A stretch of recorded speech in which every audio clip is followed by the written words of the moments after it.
Bangkok లో మన తెలుగోడు ఒంటరి యాత్రలో భాగంగా పటాయా నుంచి కోరల్ ఐలాండ్ కి వెళ్ళడానికి బోట్ ఎక్కడానికి ఇక్కడికి వచ్చా. ఇక్కడ నుండి 20 నిమిషాలు నీటి ప్రయాణం ఉండే కోరల్ ఐలాండ్ కి స్పీడ్ బోట్ అయితేనేమో అప్ అండ్ డౌన్ కలిపి 300 బాతులంట, అంటే సుమారు 700 రూపాయలు. స్లో బోట్ అయితేనేమో కేవలం 60 బాతులలో వెళ్లి రావచ్చు. నాకైతే 20 నిమిషాల ప్రయాణానికి 700 రూపాయలు పెట్టడం ఎక్కువ అనిపించింది. అందుకే స్లో బోట్ లోనే వెళ్దామని డిసైడ్ అయ్యాను.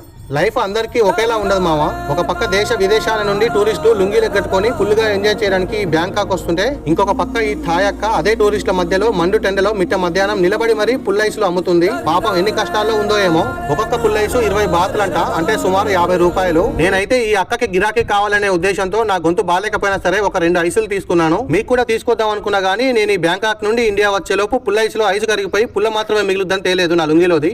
ఆ రంగు రంగుల కల్లా జోలే, మహేష్ బాబు దూకుడు సినిమాలో పెట్టిన కల్లా జోడే, రామ్ చరణ్ ధృవ కల్లా జోడే, సమరసింహారెడ్డి బాలయ్య బాబు కల్లా జోడే. సరే మామ, నేను అర్జెంట్ గా వెళ్ళి పాట పాడాలి. నెక్స్ట్ పాటలో మళ్ళీ కలుద్దాం. Love you all. జై తెలుగోడు.